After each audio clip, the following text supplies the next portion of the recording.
You thought you caught everything. You didn't. Avatar, Fire and Ash just crossed $1 billion at the box office. Millions of people packed IMAX theaters staring at the most visually stunning film on the planet.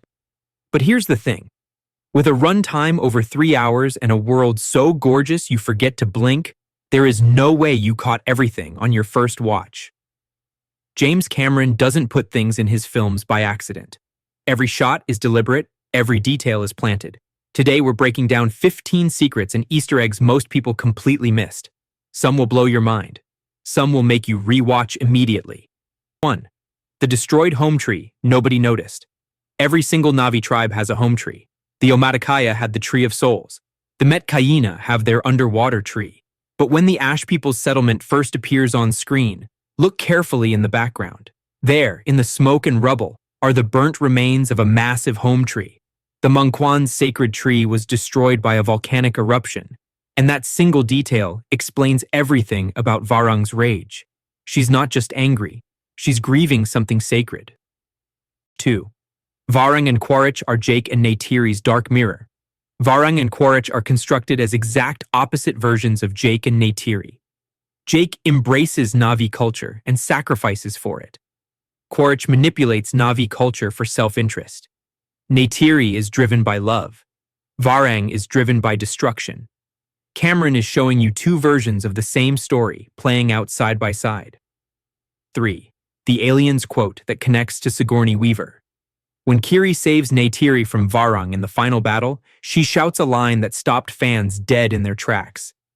It's a direct callback to 1986's Aliens, where Sigourney Weaver's Ellen Ripley delivers one of cinema's most iconic lines while protecting a child. The fact that Weaver plays Kiri's mother in Fire and Ash makes it a double layer of brilliance. 4. The Titanic finale, hidden in the ending.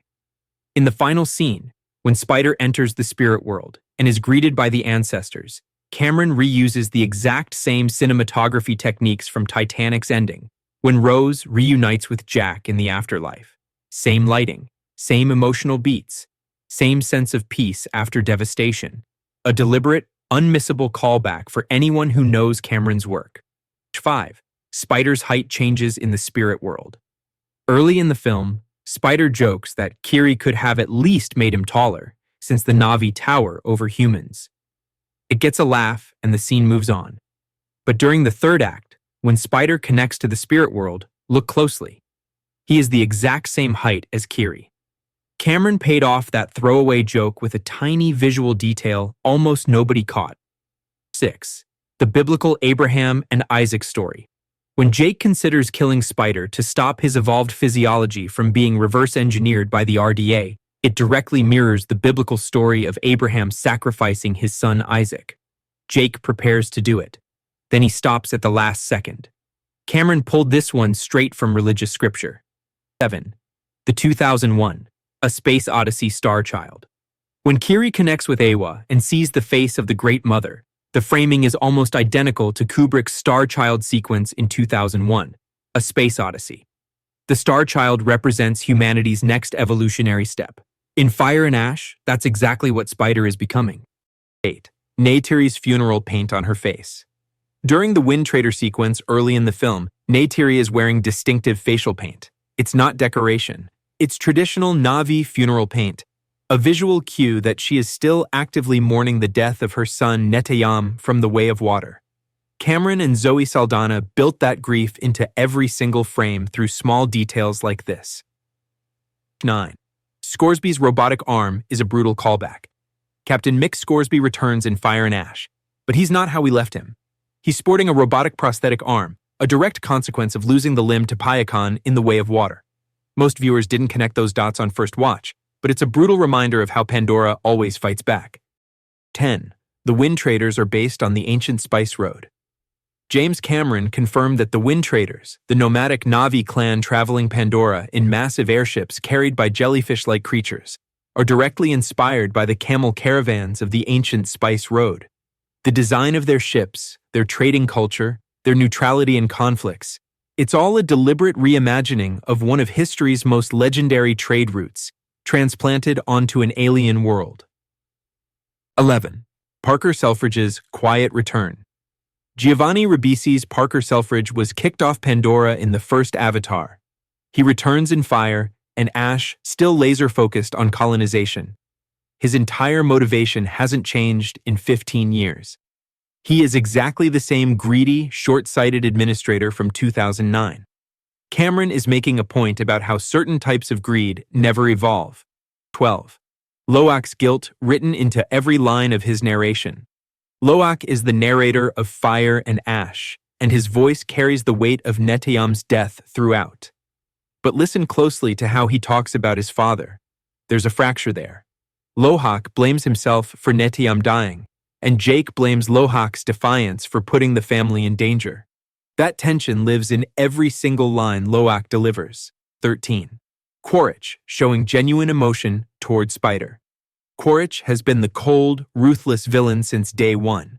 But in Fire and Ash, he tells Spider, "I'm here for you. If you need me, I'm here for you." Then he tells the boy he's proud of him. It's a genuine crack in the armor. Jake notices and tries to reach Quaritch, telling him his violent past is a dead man's memories. Cameron is asking whether a monster can change. 14. Varang potentially carrying Quaritch's child. This one hit fans like a freight train. Quaritch and Varang spend the night together at the RDA base, and the film heavily implies Varang may be pregnant. Think about what that means. Jake and Neytiri have children representing hope and unity. A Quaritch and Varang child represents the exact opposite. Cameron is setting up a mirror storyline that could define Avatar 4. 15. The "I see you" phrase carried across franchises. Cameron has used the phrase "I see you" as a sacred, deeply meaningful line in both Titanic and across the Avatar films. In Fire and Ash, it shows up again in small moments between characters. Cameron has confirmed the line resonates on a deep level with him, carrying a meaning of true recognition and connection. It's his signature, woven quietly into his biggest films, and if you're listening for it, you'll catch it everywhere. Avatar. Fire and Ash is not just a movie. It's a puzzle box packed with layers. James Cameron has spent decades perfecting the art of hiding details inside details, and Fire and Ash is his deepest work yet.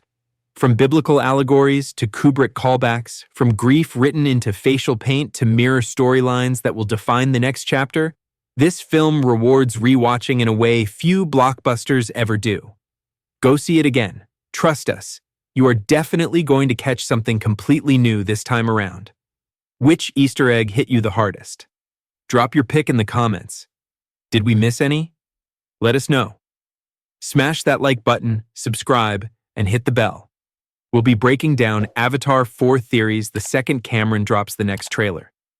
Thanks for watching. See you on Pandora next time.